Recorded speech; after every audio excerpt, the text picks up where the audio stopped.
For now then, we move to the nursing union, Denosa, that says that long-standing issues on working conditions in Gauteng have still not been resolved.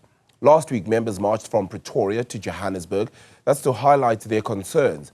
They're still demanding urgent action from Premier Panyaza Lesufi and the MEC for Health Nomantu Nkomo-Ralehoko on staffing shortages as well as poor working conditions. Let's speak now to Bongani Banda, the chairperson then of Denosa in Gauteng. Bongani, thank you so much for the time. Appreciate it. It was just not so long ago, of course, that we had been speaking about the passing of an intern doctor as well then. And we also have the situation out of Tembisa, a hospital where there were consistent fires there. It just feels as though healthcare is under siege. Have you gotten any word from the Gauteng Premier? Thank you very much to yourself, and greetings to you and the viewers. And indeed, we did have a march which took place on the 14th until the 16th, and marching from Pretoria to Johannesburg. And our issues were just to submit the memorandum to the Premier's office, because we believe that that is the office that needs to resolve our issues, noting the fact that the government has returned the 1.8 billion to Treasury. So as a result, the question that we've been asking ourselves is that how does that happen in the leadership of Panyaza Lesufi, which is the Premier, of allowing such a thing to happen when there are issues in the healthcare sector which are compromising the healthcare workers. So we saw a need that we need to march to ensure that we submit our memorandum and our issues and the concerns of the nursing so that they can be able to be attended to in all head. Any word from the Premier then? Our disappointment is that the Premier, when he was submitting the memorandum, was not available, and we don't know what were the reasons, and there was no apology rendered except that sending the special advisor. And we were with the MEC of Health, Ms. Nkomo-Ralehoko, the MEC, who received the memorandum on his behalf.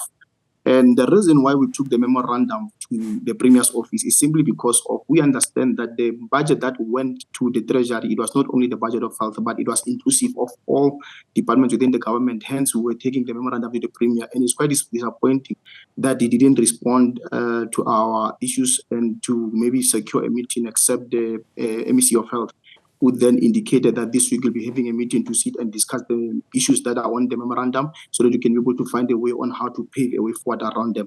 But we are still going to put pressure on the Premier to ensure that he has to attend to those issues, because we want his audience so that he can be able to attend to the issues that we have submitted to the special advisor, Mr. Khaya. I believe there are also some vacant nursing posts that haven't been filled for at least a year, Bongani. Won't you just tell us more about that and any answers they pretty much give you with regards to questions as to why those positions haven't been filled? What are the reasons? The reasons are not quite clear, and I'll tell you why.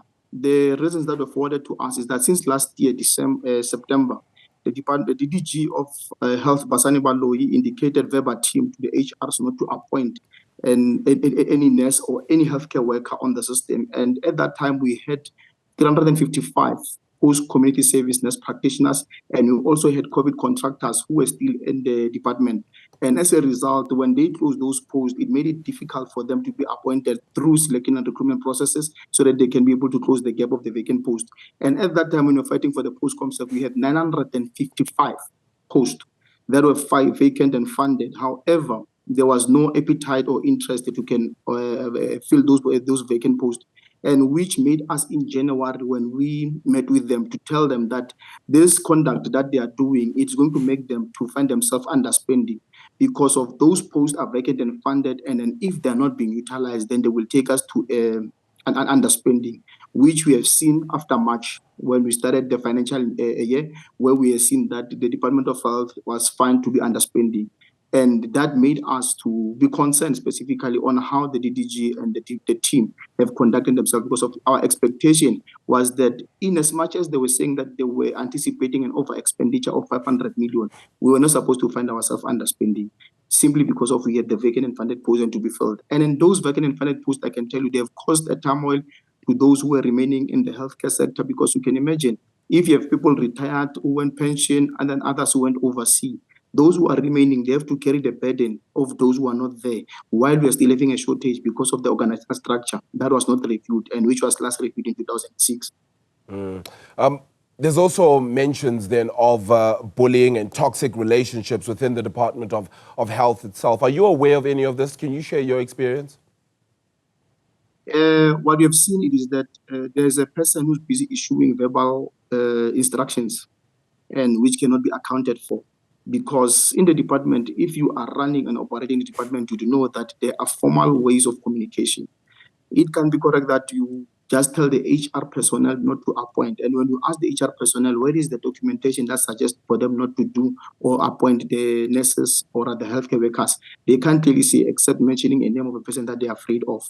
We have seen the CEOs being renewed the contract that lapsed last year, that they were renewed to a one-year contract. Now, that on its own, it tells us that if you renew them with a one-year contract, which is about to lapse sooner, those CEOs, they cannot make any decision, and then that renders the institutions to be ungovernable. Because if you're having people who can't render or rather make decisions simply because of knowing that their contract will lapse, then you'll never have a healthcare that will be running smoothly and harmoniously.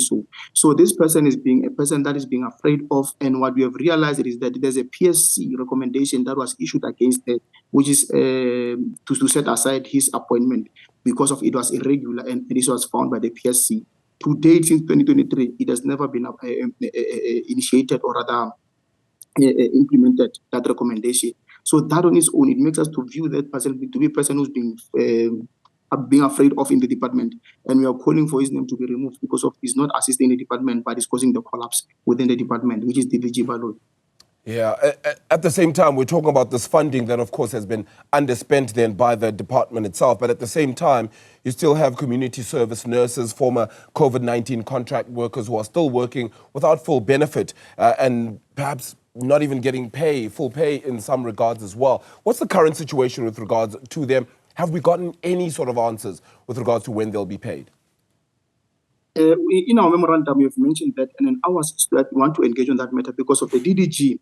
What we have heard is that he has also indicated or informed the HR not to pay the 37% of the contract for these COVID contractors and post-com staffs. And then the message that he's telling them it is that she's going to appoint them. Now, the question that he can answer it is that how are you going to appoint them if you fail them to appoint when they finish their contract and when they finish their post-community service contract of 12 months? So now, as a result of that, we have seen this person being a person who's running rogue because of how do you take the benefits of people who are on a contract that they duly qualify for, and with the promise that they want to appoint them, not even knowing how you're going to appoint them, because of every time when you're supposed to appoint them, you always give reasons that are unreasonable, that don't make sense, and you're saying that you don't have budget while they are vacant and funded posts. So now where we are saying that this person is doing as he pleases within the department and is doing irregular processes because of she herself is irregular. So as a result, the nurses who are on community service are currently experiencing challenges because of such funds, and then also the COVID contract workers because of they've been on 37% which they were receiving, and currently they just want to be appointed. But with this moratorium, they can't be appointed. And now the stress it is that if tomorrow they are told that their contract has lapsed and they're supposed to go home, how are they going to be able to get the 37%? And they're saying that they're taking to pension fund. How do you take 37% to pension fund without informing the person who's supposed to get it? How do you take that 37% without informing the person if they want to be hired or not? So those processes are irregular, and we're not going to accept those processes. What we are saying is that they must be given what they are supposed to benefit, which is 37%, and then they must be able to enjoy it. And knowing very well that in the moratorium gets to be uplifted, they can be able to apply for the post and they can be able to be appointed after passing the interviews. But with moratorium not being uplifted, they are running a chance of being terminated when the contract ends.